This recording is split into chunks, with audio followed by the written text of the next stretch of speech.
Election commission of India ஊதும் பாருங்க பிகிலு date.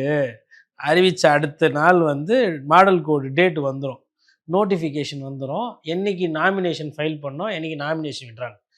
Nomination file பண்ணும்போது சார் சார் நான் பெரிய ஸ்டாரு, பனையூரில் வந்து பேப்பர் நாமினேஷன் வாங்கிக்க சொல்லுங்கள் கலெக்டரை, இல்லை ரிட்டர்னிங் ஆஃபீஸர் வச்சு கொஞ்சம் அமுச்சு விடுங்க. சார் அங்கேயே போட்டுருவாருலாம் பண்ண முடியாது.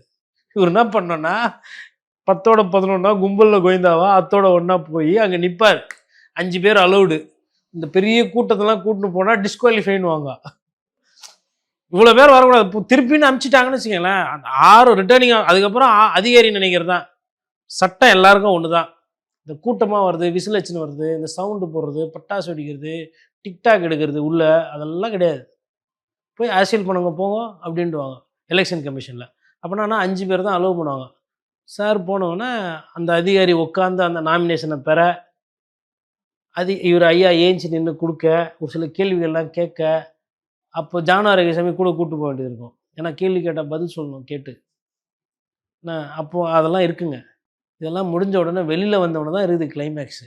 போகும்போது இல்லை நாமினேஷன் டைம் ஆயிடுச்சு sir, sir Vijay sir, Vijay sir கரூரில் கூப்பிட்டாங்க ஞாபகம் இருக்குங்களா, விஜய் சார், விஜய் சார். அப்போது எதை பற்றியும் கவலைப்படாமல் போயிட்டாரு. இங்கே போகும்போது என்ன பண்ணுவார், கேட்பாங்க, இல்லை டைம் ஆயிடுச்சு, நாமினேஷன் டைம் ஆயிடுச்சு. ஐயா ராஜ்மோகன்லாம் கூட இருப்பார், காப்பாற்றி விடுவார்.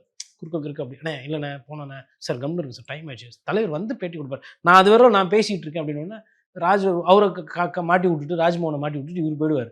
நாமினேஷன் பேப்பர்லாம் கொடுத்துட்டு திருப்பி வந்தோடனே மறுபடியும் விஜய் சார், விஜய் சார் அப்படின்வாங்க. இவர் பவுன்சரெல்லாம் உள்ள கூட்டின்னு வர முடியாது. புரியுதுங்களா பிரச்சனை?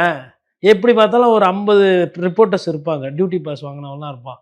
ஏரியா ரிப்போர்ட்ரு, பீட் ரிப்போர்ட்ரு எல்லாம்.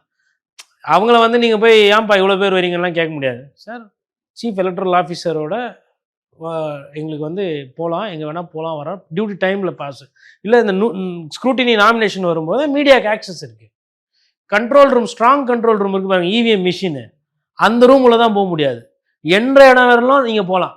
ஒன்று அக்ரிடேஷன் கார்டு இருக்கணும், இல்லை ப்ரெஸ் கிளப்போட, ஒரு சிலர் ப்ரெஸ் கிளப்பில் இருக்கிறத பார்த்தா கூட விட்ருவாங்க, ஒரு சிலர் ஆஃபீஸோட ஐடி கார்டுனா விட்ருவாங்க, இல்லை உங்களுக்கு செக்ரட்டரியேட்டோட அக்ரிடேஷன் இருந்தால் அதை காட்டி போயிடுவாங்க.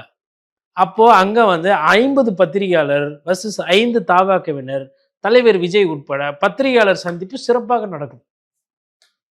அதை பார்ப்பீங்க நீங்கள். இவர் வெயிட்டிங்ன்றார்ல, அவங்க தே ஆர் வெயிட்டிங்.